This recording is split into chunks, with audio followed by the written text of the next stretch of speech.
احادیث کریمہ میں شہادت امام حسین کا ذکر ملتا ہے۔ اللہ کے پیارے رسول صلی اللہ علیہ وسلم نے کئی مقام پہ، کئی موقع پہ حضرت امام حسین کی شہادت کی پیشن گوئی فرمائی، جو روایتوں میں محفوظ ہے اور محدثین کے نزدیک وہ روایت صحیح کے درجے میں ہے۔ ان احادیثی روایتوں سے بھی یہ معلوم ہوتا ہے کہ کربلا ہونا ہی تھا اور امام حسین کی شہادت ہونی تھی۔ یہ پہلے سے اللہ کی مشیت کے مطابق طے شدہ ہے اور اللہ کے پیارے رسول صلی اللہ علیہ وسلم کو اس کی خبر اللہ رب العزت کی طرف سے دی جا چکی تھی اور پیارے آقا صلی اللہ علیہ وسلم نے امت کو بھی اس کی اطلاع کر دی تھی۔ اسی طرح خلافت راشدہ کے بارے میں بھی اللہ کے پیارے رسول صلی اللہ علیہ وسلم کی حدیث سے واضح طور پہ معلوم ہوتا ہے کہ خلافت راشدہ کی مدت کیا ہے۔ حضرت امام حسین رضی اللہ تعالی عنہ سے پہلے آپ کے بھائی حضرت امام حسن رضی اللہ تعالیٰ عنہ اور آپ ان سے پہلے مولا کائنات رضی اللہ تعالیٰ عنہ اور ان سے پہلے حضرت عثمان غنی رضی اللہ تعالیٰ عنہ اور ان سے پہلے حضرت عمر رضی اللہ تعالیٰ عنہ اور ان سے پہلے حضرت ابو بکر رضی اللہ تعالیٰ عنہ، یہ وہ نفوس قدسیہ ہیں جن کی دوش پر خلافت راشدہ چلی اور یہ خلافت راشدہ کا یہ دور ختم ہوتا ہے حضرت امام حسن رضی اللہ تعالیٰ عنہ پر۔ حضرت امام حسن رضی اللہ تعالیٰ عنہ کا دور مشکل دور تھا اور اس دور میں آپ نے حضرت معاویہ رضی اللہ تعالیٰ عنہ سے صلح کی اور وہاں پہ خلافت راشدہ اختتام پذیر ہو جا رہا ہے اور اس کے بعد دور ملوکیت اور بادشاہت کا دور شروع ہوتا ہے۔ لیکن حضرت معاویہ رضی اللہ تعالیٰ عنہ کے دور حکومت میں ایک موڑ ایسا آتا ہے جب آپ نے حضرت امام حسن رضی اللہ تعالیٰ عنہ سے جو صلح کی تھی، اس صلح کے برخلاف آپ نے اپنے لڑکے یزید کو ولی عہد بنایا اور اس کے لیے آپ نے بیعت لی۔ وہاں سے پھر ایک بڑا مسئلہ کھڑا ہوتا ہے امت میں اور پھر ایک بار امت پریشان ہوتی ہے اور اہل اسلام آپس میں دست و گریباں ہو جاتے ہیں۔ لیکن حضرت عثمان غنی رضی اللہ تعالیٰ عنہ کا دور جو تقریباً 12 سال پہ مشتمل ہے، اس دور میں یہ 10 سالہ دور خلافت بہت پرامن تھا، لیکن آخر کے 2.5 سالوں میں اتھل پتھل کا دور ہوتا ہے، سازشی دور ہوتا ہے اور پھر نتیجتاً حضرت عثمان غنی رضی اللہ تعالیٰ عنہ کی شہادت ہو جاتی ہے اور اس شہادت کے بعد امت کے کبار علماء اور اصحاب حل و عقد مدینہ کی سرزمین پر مولا کائنات حضرت علی رضی اللہ تعالیٰ عنہ کے دست مبارک پر بیعت کرتے ہیں اور آپ خلیفہ راشد کے طور پر مان لیے جاتے ہیں۔ حضرت علی رضی اللہ تعالیٰ عنہ کی خلافت ثابت ہو چکی ہے اور اس کے بعد شام کے گورنر حضرت معاویہ رضی اللہ تعالیٰ عنہ حضرت عثمان غنی رضی اللہ تعالیٰ عنہ کی شہادت کو بنیاد بنا کر کے آپ نے حضرت علی رضی اللہ تعالیٰ عنہ سے مطالبات شروع کیے اور ان مطالبات کی وجہ سے امت میں ایک ایسا دور آیا جس سے امت پریشان ہوئی اور نتیجتاً 2 بڑی جنگیں ہوئیں اور اس جنگ میں تقریباً 1.25 لاکھ اہل اسلام شہید ہوئے، جس میں بڑے بڑے صحابہ تابعین بھی شہید ہوئے، جو امت کے لیے ملت کے لیے بہت بڑا نقصان تھا اور بلا شبہ یہ اہل اسلام کے لیے شرمندگی کا سبب بنا۔ اور بعد میں پھر حضرت حسن رضی اللہ تعالیٰ عنہ کا دور خلافت شروع ہوتا ہے اور اس دور میں بھی حضرت معاویہ رضی اللہ تعالیٰ عنہ کی طرف سے جو مطالبات تھے اور جو کوششیں تھی، اس کے نتیجے میں امت ایک بار اور ٹکرانے والی تھی، امت ایک بار اور آپس میں لڑنے کے قریب پہنچ چکے تھے، لیکن حضرت امام حسن رضی اللہ تعالیٰ عنہ نے حالات کو دیکھتے ہوئے حضرت معاویہ رضی اللہ تعالیٰ عنہ سے صلح کی اور صلح نامہ بنا اور اس میں یہ طے ہوا کہ آپ اپنے بعد خلافت کو واپس کر دیں گے اور حضرت امام حسن یا حضرت امام حسین کی طرف خلافت کو واپس ہو جانا چاہیے تھا۔ لیکن حضرت معاویہ رضی اللہ تعالیٰ عنہ کا جو دور ہے، دور حکومت ہے، وہ 20 سالہ دور ہے اور اس 20 سال کے بعد اس خلافت کو امت کے اصحاب حل و عقد کے سپرد ہونا چاہیے تھا اور اصحاب حل و عقد مل کر کے کسی کو خلیفہ نامزد کرتے، اپنا امیر بناتے اور پھر یہ خلافت اسی آن بان شان کے ساتھ اسٹیبلش ہوتی، لیکن ایسا نہیں ہوا۔ حضرت معاویہ رضی اللہ تعالیٰ عنہ نے اپنے دور حکومت کے نصف میں، یعنی 10 سال دور حکومت کے گزرنے کے بعد، آپ نے اپنے لڑکے یزید کو ولی عہد نامزد کیا اور اس کے لیے آپ نے بیعت لی۔ امت کے لوگ خاموش رہے، اور مدینہ شریف میں جو اس وقت کبار صحابہ تھے، اس وقت جو بڑے لوگ تھے اہل اسلام، جن کے اشارے پر، جن کے علم سے مستفیض ہوتے تھے، جن شخصیتوں سے اہل اسلام کو سکون ملتا تھا، اس میں چند بڑے نام تھے: حضرت عبد الرحمن بن ابو بکر، حضرت عبداللہ بن عمر، حضرت عبداللہ بن زبیر، حضرت عبداللہ بن عباس اور حضرت امام حسین بن علی۔ یہ 5-6 شخصیتیں ایسی شخصیتیں تھیں جن پہ اہل اسلام کو اس زمانے میں بھی ناز تھا اور آج بھی فخر ہے۔ حضرت معاویہ رضی اللہ تعالیٰ نے جب یزید کو نامزد کیا تو اس وقت یہ شخصیات جو مدینہ شریف میں تھی یہ سب خاموش ہو گئیں، ان لوگوں نے بیعت نہیں کیا۔ نہ حضرت عبد الرحمن بن ابو بکر نے ان کو تسلیم کیا، اور نہ عبداللہ بن عباس نے تسلیم کیا، نہ حضرت عبداللہ بن عمر نے ان کو تسلیم کیا، نہ حضرت عبداللہ بن زبیر نے ان کو تسلیم کیا، اور نہ حضرت امام حسین رضی اللہ تعالیٰ عنہ نے تسلیم کیا۔ جب حضرت امیر معاویہ رضی اللہ تعالیٰ عنہ نے یزید کو نامزد کیا اپنے نصف دور حکومت میں، یعنی 10 سال کا آپ کا دور گزر گیا، اور اس کے بعد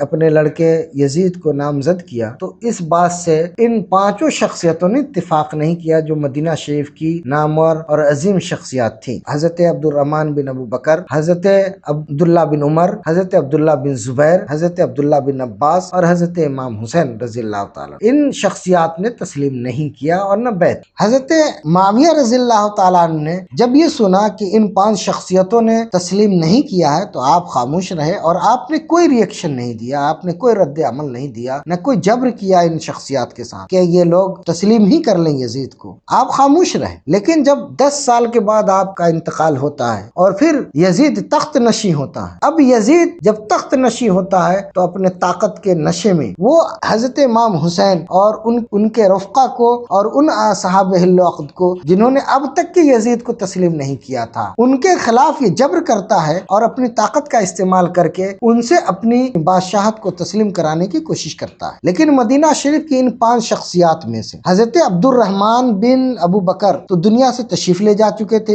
ان کا وصال ہو گیا تھا، لیکن یہ 4 شخصیتیں اس وقت مدینہ شریف میں موجود تھیں۔ حضرت عبداللہ بن عباس موجود تھے، حضرت عبداللہ بن عمر موجود تھے، اور ان دونوں شخصیتوں نے یزید کے بارے میں سکوت کر لیا، چپ ہو گئے، خاموشی اختیار کر لی۔ لیکن حضرت عبداللہ بن زبیر نے انکار کر دیا اور یزید کو بالکل تسلیم نہیں کیا، نگلیکٹ کر دیا، اور آپ نے صاف صاف فرما دیا کہ ہم یزید کو اپنا حاکم نہیں مانیں گے۔ رہ گئی بات حضرت امام حسین رضی اللہ تعالیٰ عنہ کی، تو آپ نے بھی اس کو تسلیم نہیں کیا، کیونکہ آپ دونوں شخصیتوں کو یزید کے نااہل ہونے کا یقین تھا۔ ان دونوں شخصیتوں کے لیے بہت گرا تھا، بہت بھاری تھا کہ یزید کو حاکم وقت، بادشاہ وقت مان لیا جائے، اور وہ ایسا فاسق و فاجر شخص، ظالم، بد کردار شخص مسلمانوں کی قیادت کرے۔ یہ چیز آپ پہ گرا تھی۔ اب ایک بات یہ آتی ہے کہ دیگر شخصیتوں نے سکوت کیوں کیا، تو بہت سارے صحابہ نے بھی سکوت کر لیا، تو اس کی ایک وجہ یہ سمجھ میں آتی ہے کہ ان شخصیتوں نے یہ سوچا کہ اگر پھر یزید کے خلاف آواز بلند کی گئی اور اس کی بادشاہت کو، اس کی حاکمیت کو اگر تسلیم نہیں کیا گیا، تو ابھی چند سال پہلے حضرت مولا کائنات اور حضرت معاویہ کے درمیان جو جنگ ہوئی تھی، اس میں 1 لاکھ سے زیادہ مسلمان شہید ہوئے تھے، جس میں بڑے بڑے لوگ بھی شہید ہو گئے تھے۔ تو اگر پھر ایک بار انکار کیا گیا اور یزید ظالم ہے، جابر ہے، بد کردار ہے، نشہ ہے اس کے پاس طاقت و قوت کا، وہ اپنی طاقت و قوت کے نشے میں پھر اہل اسلام پہ دوڑ پڑے گا، چڑھائی کرے گا، اور پھر اہل اسلام کو تہ تیک کرے گا۔ تو اس لیے بہت ساری شخصیتوں نے تو اس لیے خاموشی اختیار کر لی۔ لیکن ان شخصیتوں کا خاموش ہو جانا یا تسلیم کر لینا یا چپ رہ جانا یہ دلیل نہیں ہے کہ یزید بد کردار نہیں تھا، صالح تھا، منصف تھا، اور حکومت کے اور بادشاہت کے لائق تھا اور حاکم بننے کا اہل تھا۔ یہ قطعی ثابت نہیں ہوتا ہے، بلکہ ان لوگوں نے اہل اسلام کے جانوں کی حفاظت کے پیش نظر خاموشی اختیار کر لی۔ رہ گئی بات حضرت عبداللہ بن زبیر کی، تو حضرت عبداللہ بن زبیر مدینہ شریف میں رہتے تھے اور مدینہ شریف کے باشندے ان کو تسلیم کرتے تھے۔ انہوں نے ان کے ہاتھ پہ بیعت کی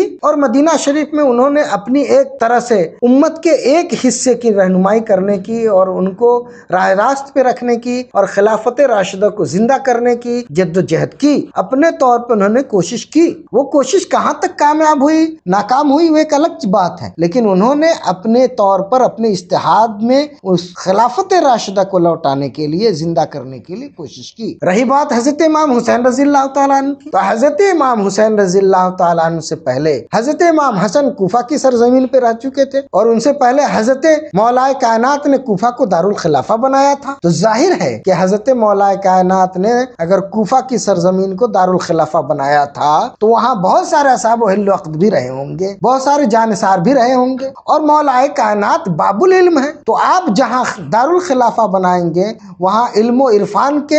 عرفان سے سرشار شخصیتوں کی کمی تو یقیناً نہیں رہی ہوگی۔ تو کوفہ کی سرزمین پر ایسے لوگ تھے جو مولا کائنات سے، حضرت امام حسن سے، حضرت امام حسین سے محبت کرتے تھے، اور اہل کوفہ نے حضرت معاویہ رضی اللہ تعالیٰ عنہ کو تسلیم نہیں کیا تھا، تو بھلا یزید کو کیسے تسلیم کر لیتے؟ جبکہ یزید کے بارے میں ان تک کے جو خبریں پہنچی تھی تواتر سے وہ بالکل ایسی خبریں تھیں کہ ان صفات کا حامل شخص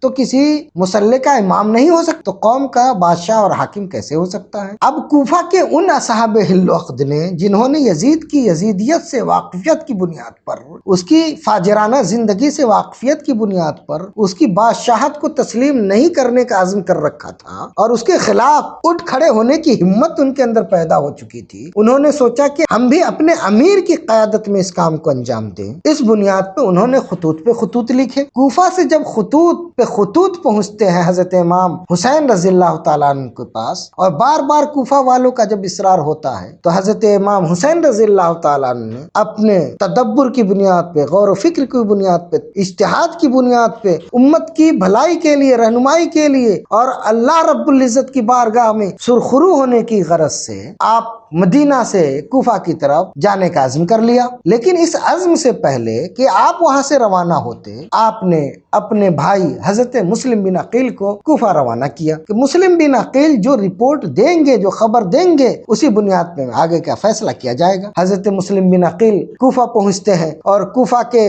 وہ لوگ جو حضرت امام حسین رضی اللہ تعالیٰ عنہ کی قیادت میں، ان کی خلافت میں رہنے کا عزم کر رکھا تھا، تقریباً 10-12 ہزار لوگوں نے حضرت مسلم بن عقیل کے ہاتھ میں بیعت کر لیا۔ اس کی خبر جب حضرت امام حسین رضی اللہ تعالیٰ عنہ کو پہنچتی ہے تو آپ اپنے گھر بار کے ساتھ، اپنے بیوی بچوں کے ساتھ، اپنے کنبے کے ساتھ کوفہ کی طرف کوچ کر جاتے ہیں۔ جب کوفہ آپ پہنچنے والے ہوتے ہیں، کوفہ کے ارد گرد پہنچنے والے ہوتے ہیں، آپ ابھی راستے ہی میں تھے کہ آپ کو حضرت مسلم بن عقیل کی شہادت کی خبر مل گئی۔ جب حضرت مسلم بن عقیل کے ہاتھ پہ 10,000 سے زیادہ لوگوں نے بیعت کر لیا اور یہ خبر دمشق پہنچ چکی، دمشق سے یزید نے اپنے ایک ظالم گورنر کو کوفہ منتقل کیا اور وہ گورنر ہاؤس میں لباس بدل کر، بھیس بدل کر کے داخل ہوتا ہے اور کوفہ کے لوگوں کو دھوکا ہوتا ہے۔ وہ یہ سمجھتے ہیں کہ حضرت امام حسین تشریف لائے ہیں، کیونکہ وہ گورنر جو تھا اس نے لباس چینج کر رکھا تھا، حجازی لباس پہن رکھا تھا۔ نتیجہ یہ ہوا کہ اس کے ساتھ ساتھ گورنر ہاؤس میں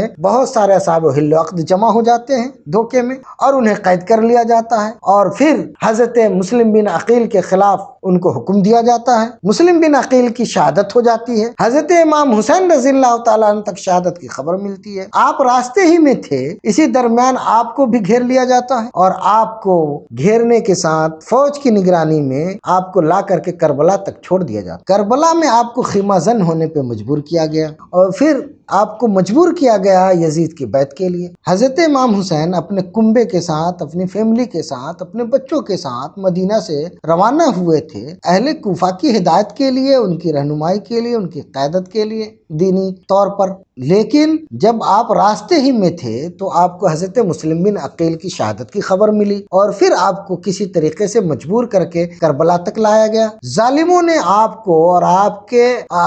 رفقا کو کربلا میں خیمہ زن ہونے پہ مجبور کیا اور آپ سے بار بار مطالبہ کیا گیا کہ آپ یزید کی بیعت کر لیجیے، اور یہ ممکن نہیں تھا کہ حضرت امام حسین یزید کی بیعت کر لیتے، کیونکہ آپ نے تو سفر کیا تھا اہل کوفہ کی رہنمائی کے لیے، یزید کی بیعت کا تو کوئی سوال ہی پیدا نہیں ہوتا۔ ظالموں نے یہ کہا کہ یا تو آپ یزید کی بیعت کر لیجئے یا آپ جنگ کے لیے تیار ہو جائیے۔ ظاہر ہے کہ امام حسین اور آپ کے رفقا جنگ کی غرض سے بھی نہیں آئے تھے، اگر جنگ کی غرض سے آئے ہوتے تو آپ اپنے کنبے کے ساتھ تشریف نہیں لاتے، اہل و عیال کو لے کر کے نہیں آتے، چند لوگوں کو لے کر کے آپ نہیں آتے بلکہ فوج کو لے کر کے آتے۔ تو ظاہر ہے کہ یہ تو سوال ہی پیدا نہیں ہوتا کہ حضرت امام حسین کے بارے میں کہا جائے کہ آپ نے جنگ کرنے کی غرض سے مدینہ سے کوفہ کا سفر کیا، اور نہ یہ امام حسین سے امید لگائی جا سکتی ہے اور یہ سوچا جا سکتا ہے ان کے بارے میں کہ وہ یزید جیسے شخص کی بیعت کر لیں گے اور خلافت کو اور اہل اسلام کو شرمندہ کریں گے۔ لیکن ایک بات اور اس میں آتی، ایک بات یہ بھی سمجھنے کی ہے کہ حضرت امام حسین رضی اللہ تعالی عنہ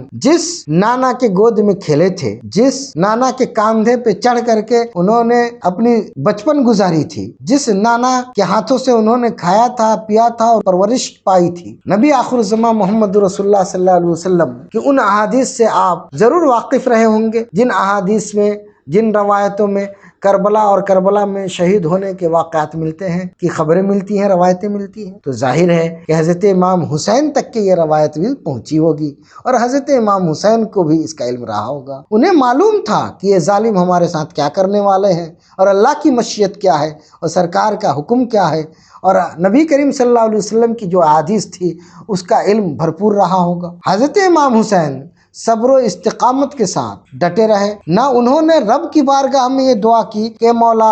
آج اس بلا سے ہمیں محفوظ کر دے اور نجات عطا فرما، اور نہ ان لوگوں سے کہیں کوئی گزارش کی کہ تم لوگ میری جان بخش دو اور مجھے چھوڑ دو۔ بعض روایتوں میں یہ ملتا ہے کہ حضرت امام حسین رضی اللہ تعالی عنہ نے ظالموں سے یہ کہا، یزیدیوں سے یہ کہا مخاطب ہو کر کے کہ تم مجھے یا تو یزید کے پاس لے چلو، یا مجھے واپس جانے دو، یا مجھے چھوڑ دو، میں کسی سرحدی علاقے میں چلا جاؤں۔ لیکن بعض محققین اس روایت کو کہتے ہیں کہ یہ روایت درست نہیں ہے، کیونکہ امام حسین سے یہ تصور نہیں کیا جا سکتا کہ وہ یہ اس طرح کی باتیں کہیں گے، اور یزید کے پاس جانے کا کوئی سوال ہی پیدا نہیں ہوتا ہے، اور آزمائش سے گھبرا کر کے بھاگنے کا بھی کوئی سوال پیدا نہیں ہوتا ہے، بلکہ حضرت امام حسین کو تو معلوم تھا کہ اللہ کی مشیت کیا ہے، رسول اللہ کا ارشاد کیا ہے، آج یہ ظالم ہمارے ساتھ کیا کرنے والے ہیں۔ تو حضرت امام حسین صرف اتمام حجت کر رہے تھے کہ ان میں جو ظلم سے بچ سکتا ہے ان کو بچانے کی ان کی آخری کوشش تھی۔ یہی وجہ ہے کہ حضرت امام حسین نے ان ظالموں کے خلاف خطبے تو دیے، ان کی آنکھیں کھولنے کی کوشش تو کی، ان کو راہ راست پہ لانے کی جدوجہد تو کی، لیکن جنگ سے بھاگنے، آزمائش سے بھاگنے اور فرار ہونے یا اس سے نجات پانے کی کوئی کوشش نہیں کی۔ اس طرح کی کوئی روایت نہیں ملتی ہے کہ حضرت امام حسین اور ان کے دوستوں نے اس جنگ سے اور اس آزمائش سے پیچھے ہٹنے کی کوئی کوشش یا دعا بھی کی ہو یا گزارش کی ہو، بلکہ یہ روایت ملتی ہے کہ حضرت امام حسین نے رات کی تاریکی میں اپنے تمام رفقا کو جمع کیا، اپنے ساتھیوں کو جمع کیا اور ان سے بار بار یہ کہا کہ میرے احباب، میرے دوست، میرے جانثار، تم میں جو واپس جانا چاہے چلا جائے، جو اپنی جان بچانا چاہے وہ چلا جائے، ہمارے ساتھ اپنی جان کو قربان کرنے کی ضرورت نہیں ہے، میری طرف سے تم کو اجازت ہے، تم لوگ چاہتے ہو تو جا سکتے ہو۔ لیکن آپ کے رفقا میں جو جوان تھے وہ بھی، جو بوڑھے تھے وہ بھی، جو بچے تھے وہ بھی، جو خواتین تھی وہ بھی، سب نے بیک زبان یہی کہا کہ امام، ہم امام کو چھوڑ کے آج چلے جائیں گے تو اللہ کی بارگاہ میں ہم رسول اللہ کو کیا منہ دکھائیں گے اور کس منہ سے رسول اللہ کی بارگاہ میں حاضری دیں گے کہ ہم نے اپنے امام کو آج تنہا چھوڑ دیا۔ اس لیے ہم مریں گے آپ کے ساتھ اور جئیں گے آپ کے ساتھ۔ ان رفقا میں سے کسی بھی رفیق نے، آپ کے ساتھیوں میں سے کسی ساتھی نے، آپ کے صاحب میں سے کسی صاحب نے بیک ہونے کا نہ ارادہ کیا، نہ عزم کیا، نہ نیت بنائی، سب آپ کے ساتھ پوری جانثاری کے ساتھ ڈٹے رہے، اور انہیں بھی معلوم تھا کہ کربلا میں کیا ہونا ہے، یہ ظالم ہمارے ساتھ کیا کرنے جا رہے ہیں، اور ان ظالموں کے مقابلے میں ہماری تلواریں چلیں گی، ہماری شہادتیں ہوں گی، اور ان شہادتوں کے لیے حضرت امام حسین، ان کے تمام رفقا اور ان کے بچے سب تیار تھے۔ یہ روایت تو ملتی ہے، لیکن یہ روایت نہیں ملتی کہ کربلا سے بھاگنے کی، فرار ہونے کی، نجات چاہنے کی اور اس آزمائش سے بچنے کی آپ نے کوئی التجا کوشش دعا کی ہو۔